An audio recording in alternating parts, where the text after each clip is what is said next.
I used to believe that the worst kind of silence was the silence between two friends who no longer understood each other. But I was wrong. The worst silence is the one that follows a truth you never expected to face. The kind that doesn't shout, doesn't collapse you, but simply settles on your chest like a slow, suffocating weight. My name is Tiffany Rhodes. I am 29 years old. I work as a receptionist at a pediatric clinic downtown Chicago, and until a few months ago, the proud friend of a lady named Alexa Harper. If you had asked me then, I would have told you I was lucky, ridiculously lucky. A warm friendship of over a decade, steady, calm conversations, beautiful memories. But luck has a way of rotting when you're not paying attention. The night I found out about Alexa's wedding, I was sitting alone in my apartment, wrapped in the dim amber glow of my bedside lamp. It was supposed to be an ordinary evening. I had my journal open, my pen resting on the page, waiting for the words that usually spilled from me effortlessly. It was quiet, too quiet, the kind of quiet that makes your heartbeat sound louder than it should. Before I continue my story, let me ask you something. If you suddenly found out that the friend you've had, who now seemed more of a sister to you, doesn't rate you enough to be invited over for the biggest day of your lives, would you walk away slowly from such a friendship? Or would you stay long enough to convince them of your worth? A notification buzzed on my phone, an Instagram story. At first I ignored it. I wrote down a line in my journal. Today felt heavy, but not unkind. I remember that line so clearly, because everything after it felt like a lie. Another buzz, then another. When I finally picked up my phone, I saw her name, Alexa Harper, my best friend of more than 10 years, the person who once swore we'd stand at each other's weddings, promised we'd never drift, even when life got busy. I tapped her story, and there it was, a slow-motion video of her walking through a decorated venue hall in the white dress, laughing, glowing, surrounded by people I recognized from her curated circle, her sister, her coworkers, a few girls I'd only seen in passing, and at the center of it all, adjusting her veil with practiced confidence, was Brielle, her maid of honor, not me. The caption read, "Final rehearsal. Tomorrow is everything." Tomorrow. Her wedding was tomorrow. My fingers went numb. A quiet hum filled my ears, the way sound blurs underwater. My breath didn't come in shock. It came in stillness, the kind that tells you something irreversible has happened. I wasn't just not the maid of honor. I wasn't invited at all. That realization sat with me like a knife turned sideways. Not deadly, just twisted enough to hurt. I didn't cry. Not then. I just stared at the screen, wondering how 10 years of friendship could evaporate into a few curated seconds of perfection. Perfection that didn't include me. And as the lamp flickered beside me, I whispered to no one, why wasn't I enough? I didn't know then that the answer was bigger, uglier, and colder than I could have imagined. Or that this would be the beginning, not of heartbreak, but of clarity. And eventually, justice. Here at Revenge Bible, we explore real psychological stories of betrayal and justice. Don't forget to like, share, and subscribe so you never miss our next emotional reckoning. Before the wedding that wasn't mine to attend, life had a gentle rhythm. Nothing grand, nothing cinematic, just steady, predictable, comforting in its own way. I was 29, working as a receptionist at a pediatric clinic. Most days were filled with soft pastels, children's laughter, or the occasional tantrum that echoed down the hallway like a storm in a teacup.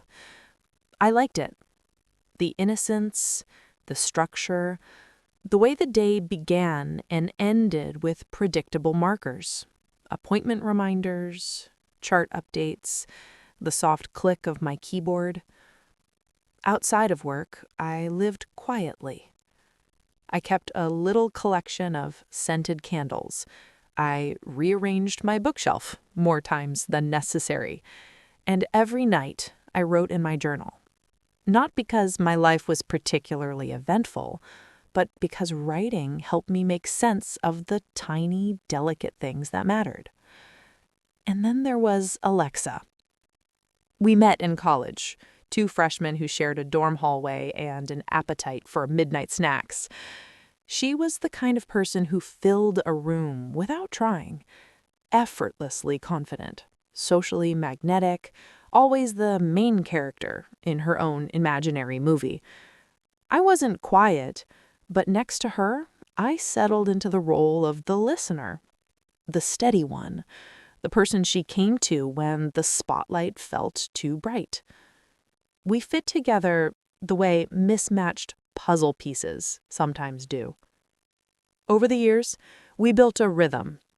Brunch dates, movie nights, crisis over boys who were never worth the time we spent grieving them.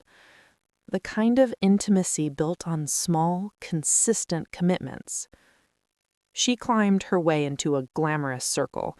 Social media creators, brand reps, event planners. I stayed in my lane, content with my stable job, my tiny apartment, and the simple happiness that came with knowing who I was. But Alexa liked to talk about my job in a half-teasing, half-condescending way. "You're basically the heart of the clinic," she'd laugh. "The cute, friendly face everyone needs." It sounded sweet, but sometimes I wondered if she meant, "You're safe. You're harmless. You won't outshine me." Still, I never questioned her loyalty. She was the one constant I thought time couldn't corrode. Then, slowly, she changed. It started with missed calls, longer gaps between texts, last-minute cancellations because something better came up. I reasoned it away. People get busy. People grow. But one night during dinner, she mentioned Brielle, a marketing manager she'd met at a networking event. "She's such a vibe," Alexa said, almost glowing. "We just click." I smiled, genuinely happy she'd found someone new to connect with. But inside, something shifted. A small flutter of uncertainty, a distance that felt intentional. Still, I stayed steady. I showed up for her birthdays, her heartbreaks, her promotions, the moments she needed a friend. And she promised, "You're going to be my maid of honor someday, no one else." I believed her. Friendship, I thought, was about consistency. And I was consistent. I was steady, trustworthy. But steady friends are often the ones taken for granted, the ones replaced quietly, without ceremony, the ones who don't cause scenes, the ones who don't demand space. They're simply expected to shrink when others expand. Looking back now, the signs were there. The half-hearted invitations. The stories I discovered online before I heard them from her. The subtle shift from we to I. But betrayal rarely feels like a single moment. It feels like erosion. And mine began long before I realized it. The real betrayal didn't happen when I saw the Instagram story. That was just the moment I learned about it. The betrayal happened long before that, quietly, strategically, and in rooms I wasn't invited into. But the moment that revealed everything, it came 3 days before the wedding. And I didn't even know it. It was a Wednesday afternoon at the clinic. Rain had been tapping against the windows all morning, the kind of soft, rhythmic sound that usually calmed me. I was sorting files when my coworker Gloria walked up holding her phone like it was radioactive. She whispered, "Tiffany, I think you need to see this." I frowned, wiping my hands on my scrubs before taking her phone. Gloria was in her 50s, warm, observant, the kind of woman who noticed emotional shifts like a barometer detects storms. When I looked at the screen, I expected something trivial, maybe a meme, maybe a viral video, but it was a message, a forwarded voice note, and the name on it made my stomach twist. Alexa Harper. The voice note was less than a minute long. Alexa had received it accidentally from someone who meant to send it to another contact. I shouldn't have listened, but betrayal makes you curious about things you once trusted. I pressed play. Alexa's voice filled the tiny hallway. Sharp, polished, familiar, yet suddenly foreign. No, I didn't invite her. Tiffany? Please. She'd make everything awkward. It's a luxury wedding, not, I don't know, some break room potluck. A hollow sound escaped my throat. She kept talking. And obviously, she can't be maid of honor. Be serious. Brielle fits the aesthetic. Everything needs to look perfect in photos. I can't have distractions. I felt my spine straighten, my breath stall. The hallway felt colder suddenly. I swear the fluorescent lights above me flickered like even they were reacting to what I heard. But the part that gutted me, the part that nearly brought me to my knees, was her laugh at the end. Light, carefree, almost delighted. Honestly, I can't keep dragging her along. She's sweet, sure, but she's not on my level anymore. We've just outgrown each other. Outgrown. As if I were an old sweater, a past phase, something she'd used long enough and now discarded for something shinier. The audio ended. The silence that followed was deafening. I didn't cry. Shock does that. It freezes you before it melts you. Gloria touched my arm gently. "I'm so sorry, sweetheart. I didn't know she talked about you like that." I shook my head. "It's fine," I whispered, though we both knew it wasn't. For the next few hours, I moved like a ghost. Answered phones, scheduled appointments, smiled at parents who thanked me for my patience. Outside, the rain intensified, tracing long, blurred lines down the windows like tears the world was crying on my behalf. By the time my shift ended, the betrayal had finally sunk into my claws. I drove home in silence, no music, no thoughts, just a hollow ache expanding inside my chest. When I entered my apartment, I didn't turn on the lights. I didn't take off my shoes. I sat on the floor beside my bed, my journal open, but empty. And then I did something I hadn't done in years. I broke. I pressed my forehead to my knees, letting wave after wave of disbelief crash through me. It wasn't just the wedding. It wasn't just the uninvited silence. It was the way she talked about me, like I was inconsequential, like my loyalty was embarrassing, like my existence was some aesthetic flaw she needed to correct. That voice note replayed in my head, looping endlessly. She's not on my level anymore. She'd ruined the aesthetic. We've just outgrown each other. I thought of the nights I stayed up comforting her after breakups, the times I proofread her college essays, the weekends I helped her move apartments, twice, the birthdays I planned, the tears I witnessed, the secrets she shared with me. None of it mattered. Not to her. The realization was sharp and devastating. I had been loyal to someone who saw me as a prop, a background character in the story of her life. Later that night, as I sat numbly beside my lamp, my phone buzzed again. Another Instagram story. This time, it was Brielle, a boomerang of the two of them clinking champagne flutes. Maid of honor duties. Can't wait for the big day. I stared at the screen and something inside me shifted. Not anger, not hatred. Something quieter, cleaner, sharper. A clarity I had never felt before. This wasn't high school drama. This wasn't a misunderstanding. This wasn't miscommunication. It was a deliberate decision.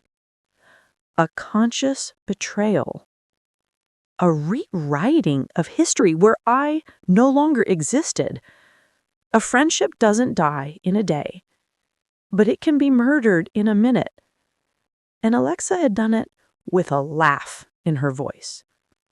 I closed the stories, closed the voice note, closed the phone, but I didn't close the truth. People like Alexa build their lives on illusion. Carefully crafted images, curated friendships, aesthetic perfection. But illusions are fragile. And sometimes, all it takes is one person deciding to stop being silent for the whole thing to crack. I wiped my face, straightened my shoulders, whispered into the dim room, "She doesn't get to define my worth." I didn't know it yet, but at that moment, the revenge began. The morning after the voice note, I woke with the kind of heaviness that sits behind your ribs. Not pain, just weight. A quiet, insistent pressure reminding you that something has shifted forever. I didn't cry again. Instead, I moved with a strange, eerie calm. I made tea, fed the cat that wasn't even mine, my neighbor's pet who liked to wander in, opened my blinds. Everything ordinary, everything steady, but the steadiness wasn't peace, it was restraint. What I didn't know was that the truth waiting for me that week would be so much bigger than a simple uninvitation. It started with another accident, this time a text. Around noon, my phone buzzed with a message from a number I didn't recognize. A screenshot followed, then another, then another. At first, I thought it was spam, but when I zoomed in, my skin tingled. It was a group chat, an active one, named the Aesthetic Wedding Squad. And in the participants list, Alexa, Brielle, Alexa's sister, several of the bridesmaids. I scrolled downward with a sense of slow-motion dread. Someone inside that chat had anonymously forwarded me the messages. Lines of text I was never meant to see. Messages that had been sent throughout the last 3 months. The first one I read made my breath pause in my throat. "Please let's not invite Tiffany. She'll come in those sad cardigans again. No aesthetic. Brielle." My stomach tightened. Another message. "She'll also want to take pictures with me and... Sorry, she's just not flattering. I don't want to edit her out." Alexa. My thumb froze. My jaw tightened. And then, I swear she'd make the whole energy feel cheap. Cheap. A word aimed like a dart. Slowly, I continued through the messages, each one stripping away another layer of illusion, another piece of the friendship I once believed was real. She talks too much about kids and her job. It's depressing. Honestly, she looks like a receptionist. Nothing wrong with that, but this is a luxury event. Brielle looks expensive on camera. That's what matters. A cold wave washed through me. Not rage, clarity. They hadn't merely forgotten to invite me. They had planned around me, excluded me intentionally, mocked me, reduced me, turned me into a punchline. And they'd been doing it for months. I reached the final screenshot, a message from Brielle. Then it settled. We're keeping her in the archive. Don't tag her or mention her. No trace. Archive. As if I were a file, a memory, a problem to quietly store away. I set my phone down slowly, almost delicately, as though the truth was made of glass and might cut me if I moved too fast. But the damage was already done. Still, I needed confirmation, something that felt real, tangible. So I went to my closet. There, hanging, untouched, was the dress I had bought 8 months ago. A soft, green satin, simple, elegant. The dress Alexa had insisted I purchase for someday. For my wedding party, obviously. Green suits you, she said while I twirled in the boutique mirror. You'll be right beside me. My throat tightened. Had that promise already been a lie when she said it?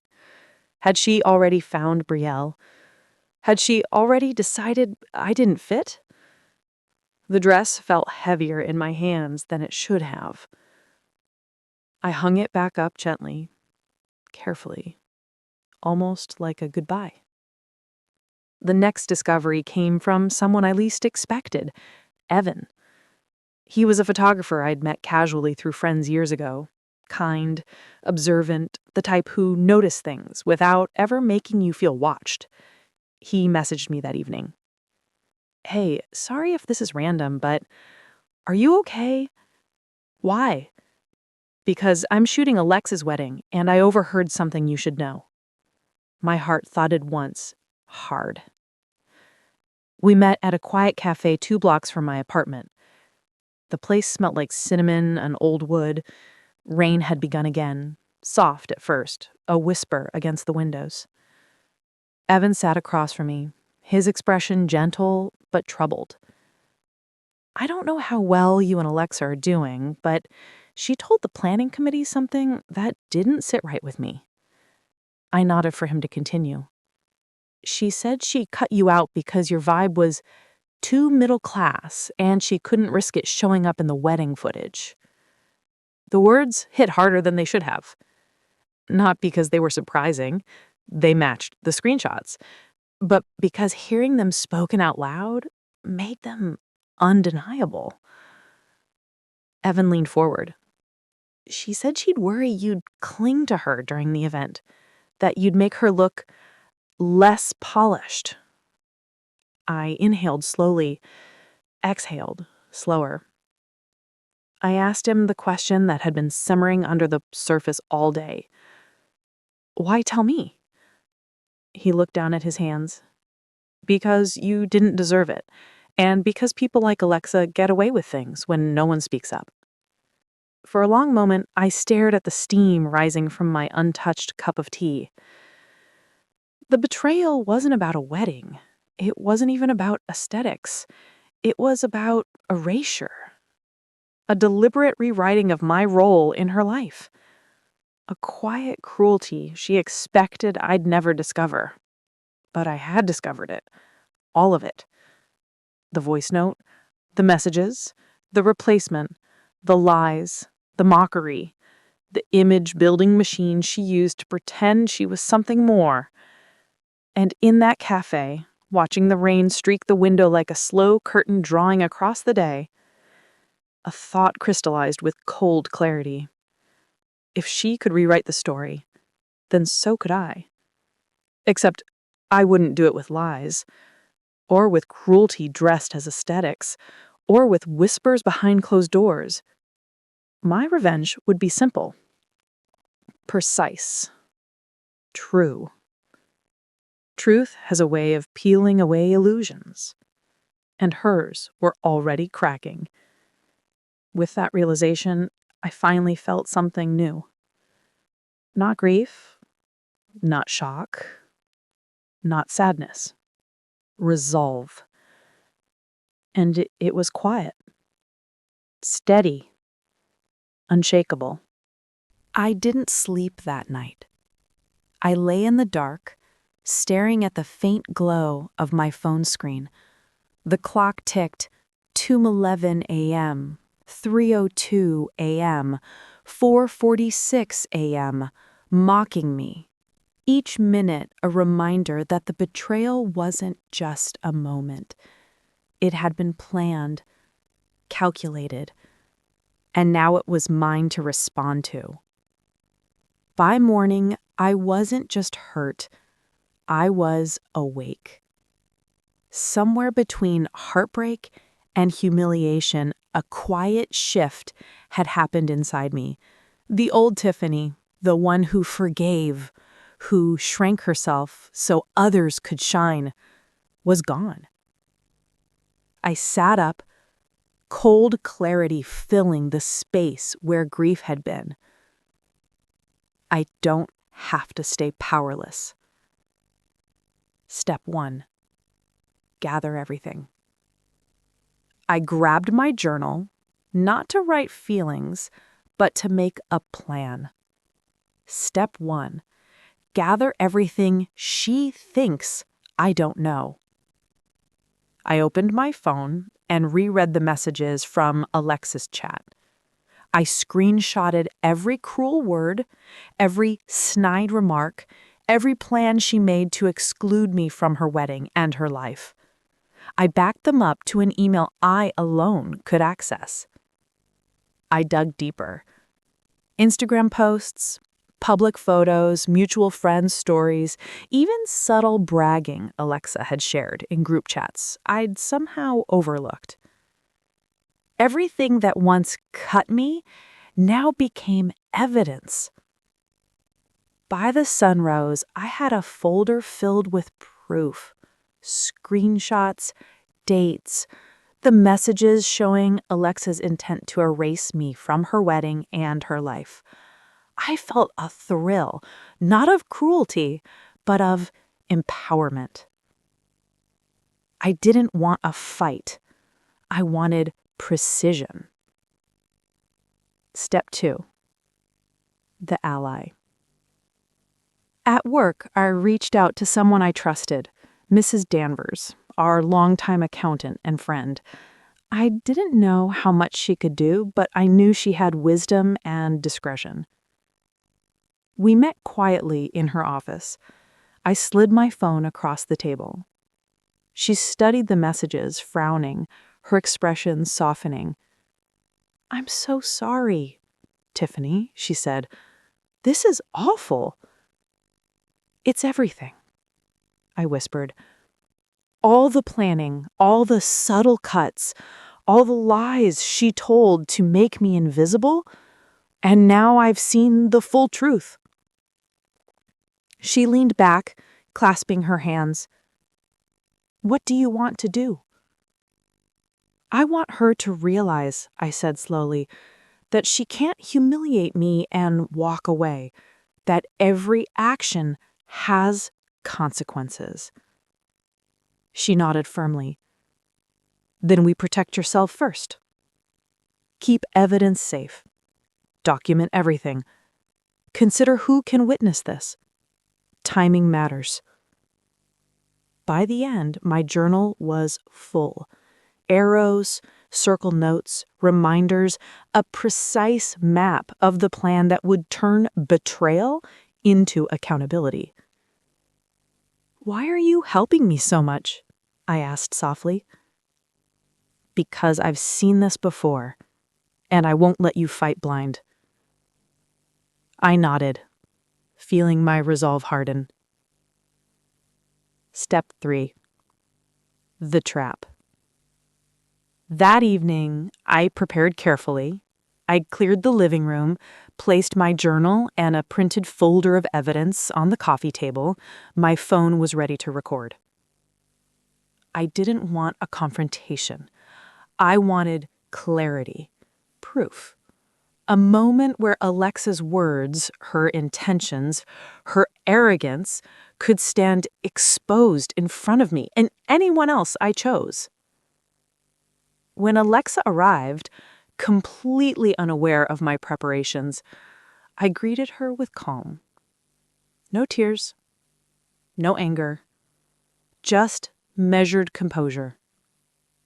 "I'd like to talk," I said softly as she sank into the couch. Before she could speak, I leaned slightly forward. "I know everything." Her expression flickered. Denial, irritation, a flash of fear. I didn't flinch. I waited.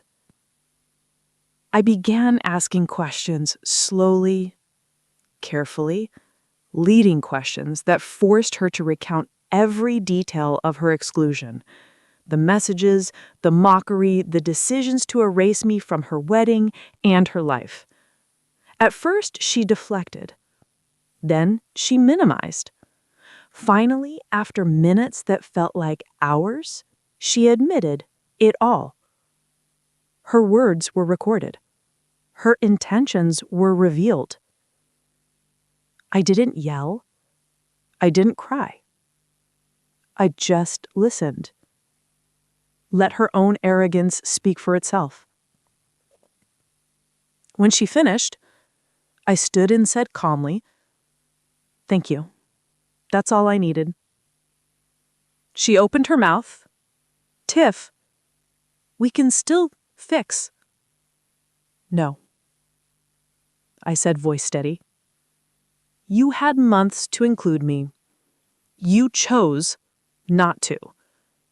Now you'll face the truth of that choice." I picked up my journal, tucked it under my arm, and left the room. She was left alone, confused, unprepared, and completely unaware that this was only the beginning of a carefully planned, inevitable reckoning. I waited, not impatiently, but deliberately. Timing was everything. The day of Alexa's rehearsal lunch arrived, and I knew almost every detail. Who would be there, what would be served, even what jokes she'd tell to appear charming. I had spent the last week quietly observing, confirming, connecting dots. Every smile she would flash, every comment meant to exclude me, it all became fuel. I arrived just before everyone else, dressed simply, journal tucked under my arm. Nothing flashy, nothing desperate. I wanted calm to carry the storm. The room buzzed with conversation when she walked in. Alexa, radiant and confident, barely glanced at me. I expected that. She thought I wouldn't show up. She thought I would silently accept the erasure. I let her stare pass. Then I began. "Alexa," I said, voice quiet but steady. The room softened around my words, as if sensing the calm before the storm. "Can we talk?" She blinked, forced a smile, and nodded. "Of course, let's step outside." I followed her into the courtyard, sun glinting off the glass panels. She didn't notice the folder under my arm, didn't notice the calm precision in my gait. "I know everything," I said softly. "Every message, every decision you made to erase me from your wedding, from your life, every cruel word about me." Her face tightened. For a moment, I thought she might laugh it off, but the words hung in the air, heavy and undeniable. "You don't know what I'm talking about," she said, voice a fraction too high, eyes flicking nervously. I placed the folder on the nearest bench, opened it, and handed her a copy of the screenshots, the chat logs, the text messages. "Read it. All of it." She hesitated. I let the silence stretch. Every second allowed her arrogance to crack, allowed the truth to sink in. Finally, she skimmed, then stopped. I watched her expression collapse as the reality of her actions confronted her. That smug superiority she wore like armor melted into shock, then guilt, then fear. This isn't how it looks," she murmured. "Oh, it is," I said quietly. "It's exactly how it looks. You planned to humiliate me, to replace me, to pretend I never mattered. And now," I closed the folder, locking eyes with her, "now the world knows what you really did." Her hands shook. She realized, finally, that her control had ended. I didn't need to yell. I didn't need to cry. Calm, deliberate action was sharper than any outburst. I let the weight of her own exposure do the work. Then I began the next step, strategic social reclamation.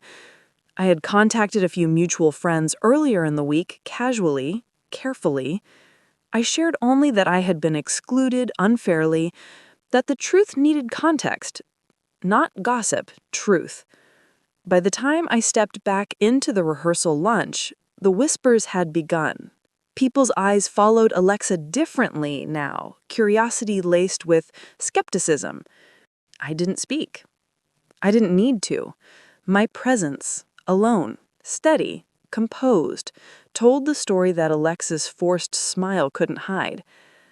By mid-afternoon, I had one final measure in place, a private message to her wedding planner, the one she relied on for every aesthetic detail.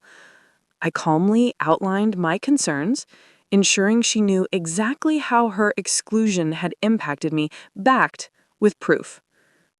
The planner, meticulous and fair, promised to handle it professionally.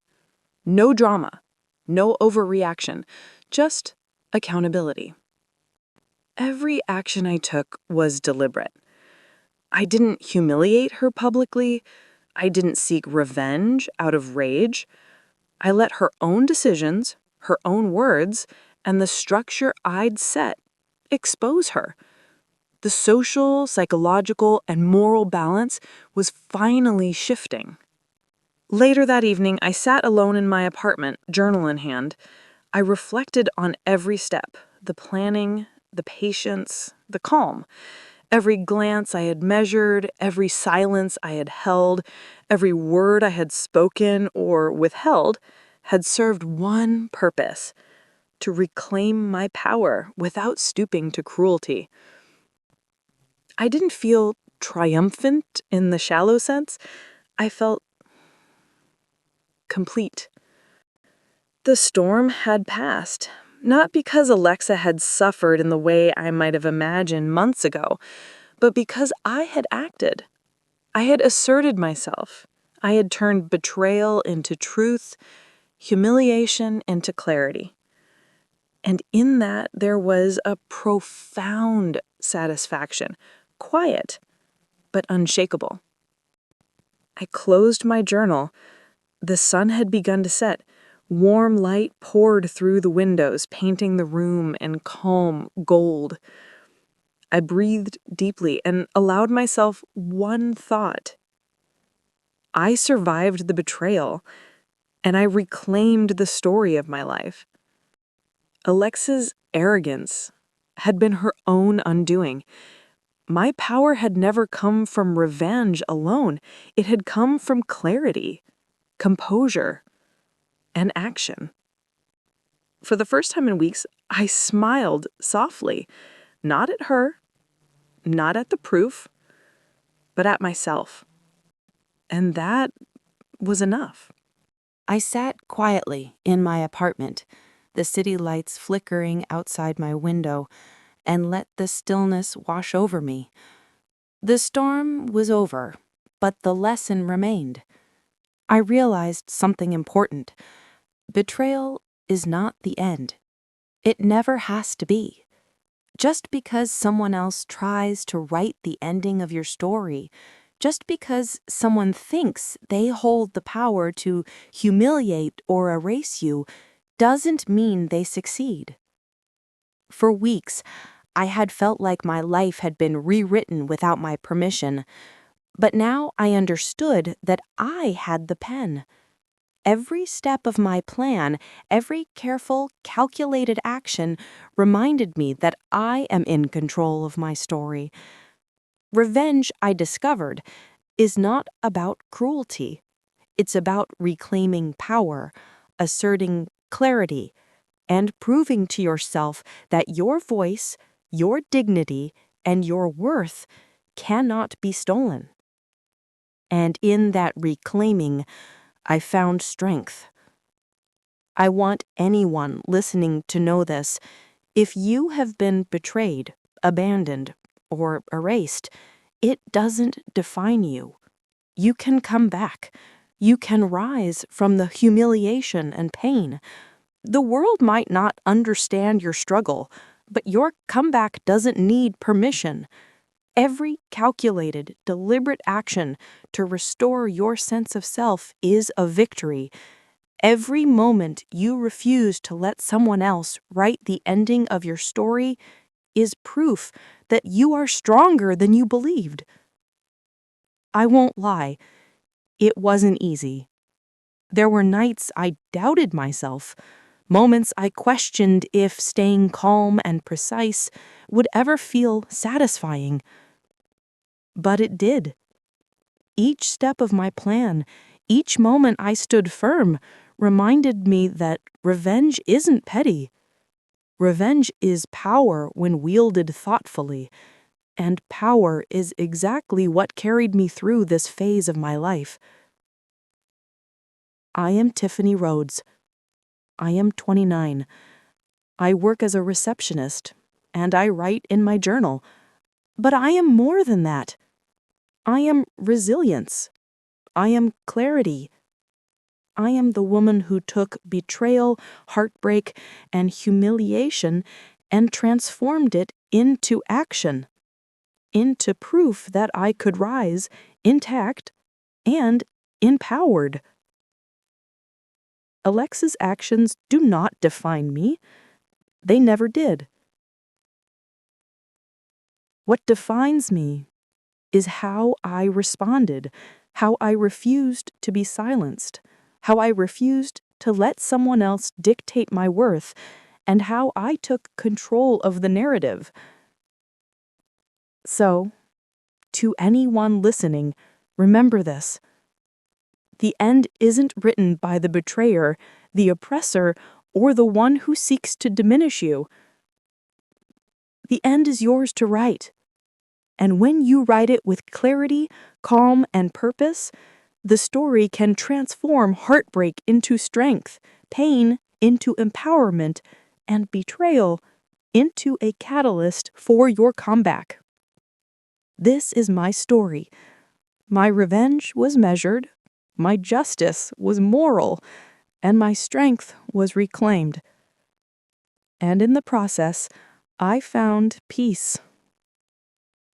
I am Tiffany Rhodes, and this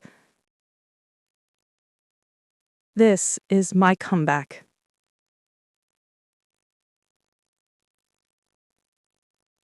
You don't rise because the world is kind. You rise because you decide you're done staying low. This was another story from Revenge Bible, where we turn pain into purpose and betrayal into balance. Subscribe and join us for the next transformation.